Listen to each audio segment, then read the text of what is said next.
Good morning and welcome back to the garden.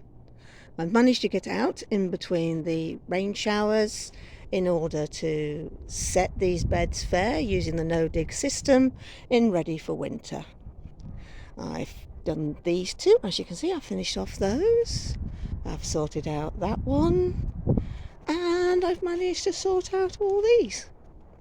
Now I've already done this bed because I forgot to video the bit I was doing earlier, so it was really annoying because this bed hadn't been done, but it doesn't look much different to those, so I'll give you a brief intro to the no-dig system and then tell you what I've done.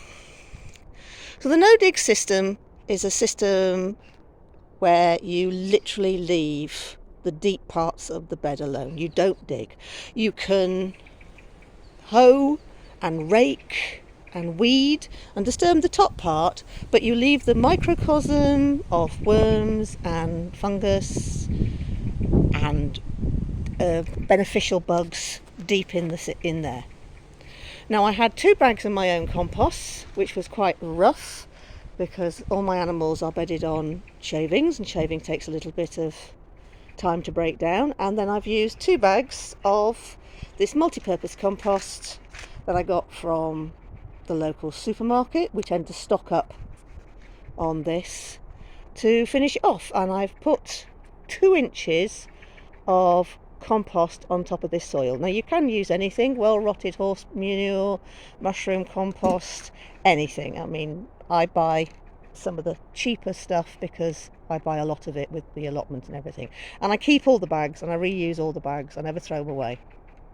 Now I'm going to leave a link below to the god of no-dig, Mr. Charles Dowding, and he is fabulous.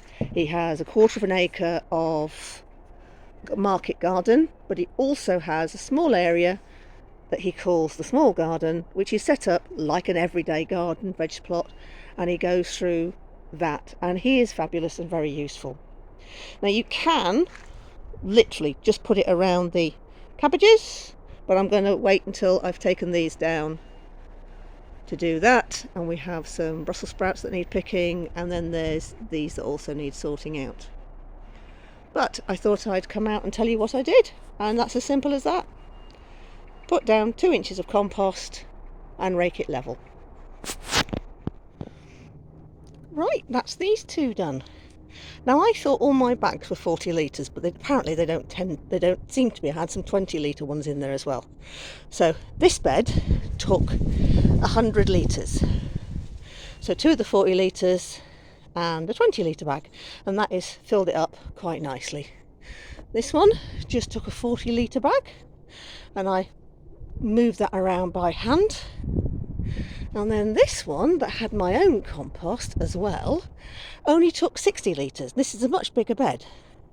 So the more compost you could make yourself, the less money you'd have to spend in the long run. But that doesn't stop you from having a no-dig bed. Having grass doesn't stop you having a no-dig bed, and Mr. Dowding can show you how to do that very easily. Having raised beds isn't a prerequisite. That doesn't stop you having a no-dig bed. I use these because these were already how I had my garden set out. So no-dig is a really good way of going about gardening. It is counterintuitive to the way we've been taught. I was taught how to double dig and put compost in the lowest level, but in clay that doesn't help. Whereas putting soil on the top encourages the worms up, aerates your soil, and brings the nice bacteria and nutrients and all that down deep into the soil bed itself. And one of the other benefits of a no-dig that I have discovered both here and at my allotment, not that you'd believe it, is the lack of weeds. I mean, I know I have many weeds, but they were mainly annuals that had seeded this year. At the allotment especially, there's so little bindweed, which was a terrible thing there, and there's so little dandelions and all sorts of things. It is a very beneficial way of doing it, and having to speak to you about it is awesome because it holds me accountable, which means I've actually gone and done it.